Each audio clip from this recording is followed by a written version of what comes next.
Bonjour à tous, soyez les bienvenus dans un nouveau numéro de Parents c'est un métier, votre émission sur la parentalité. Toutes les femmes enceintes le savent, l'alcool et le tabac ont des répercussions néfastes sur la croissance de l'enfant à naître qui persisteront après la naissance. Pourtant, certaines d'entre vous continuent à fumer, continuent à boire un petit verre d'alcool de temps en temps. Quels sont réellement les dangers pour vous, mais également pour votre enfant ?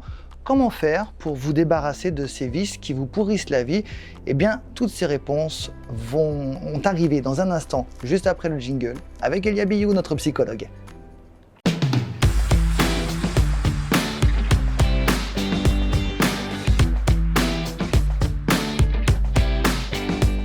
Bonjour Elia. Bonjour Guillaume.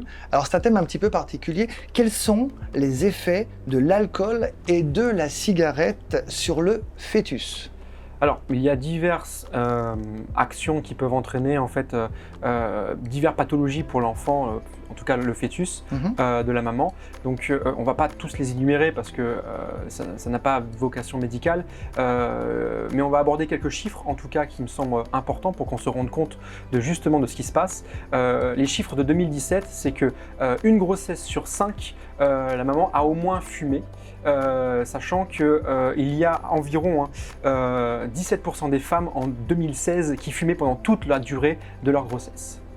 Qu'est-ce que le syndrome d'alcoolisme fœtal ? Alors l'alcoolisme est la deuxième en fait petite chose qu'on devait aborder aujourd'hui justement. Quand je dis petite chose, c'est forcément très importante. C'est que en fait l'enfant, en tout cas le fœtus, peut accuser d'un retard, alors autant moteur que cognitif, justement dû à l'action de l'alcool. Contrairement au tabac, où il peut y avoir une addiction, un phénomène addictif. L'association des deux, donc alcool et tabac, quel est le lien par rapport au fœtus ? On augmente ses chances justement de faire une fausse couche, de retard pour l'enfant, de phénomènes d'addiction en fait pour l'enfant. Avec l'alcool, on ne s'en rend pas forcément compte en plus tout de suite, donc ça peut arriver dans les années suivantes.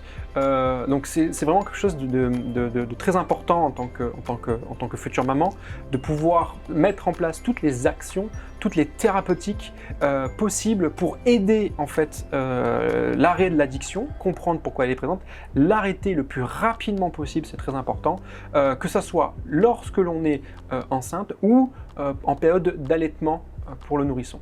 Alors maintenant, je vais prendre un cas d'école. Je suis une jeune femme, j'ai 25 ans, j'ai arrêté la cigarette il y a 5 ans, mais je suis enceinte depuis peu.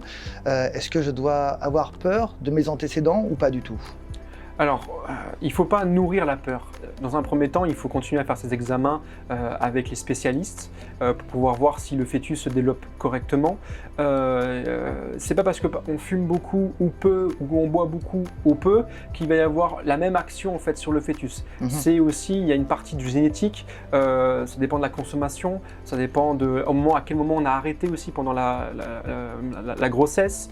Il y a vraiment énormément de données différentes qu'il faut prendre en compte. Le mieux, c'est de se rapprocher le plus rapidement possible d'un spécialiste, de lui expliquer la situation le plus clairement possible. Il pourra à ce moment-là vous aider le plus facilement et surtout vous sécuriser aussi le plus rapidement possible.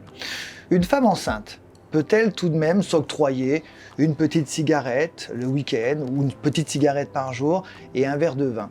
Alors, pas du tout. Il y a des spécialistes qui mettent en place une dose où l'enfant ou le fœtus, donc le nourrisson ou le fœtus, est le moins impacté pendant la grossesse ou l'allaitement. Moi, je vous dirais qu'à ce moment-là, je préférais la tolérance zéro.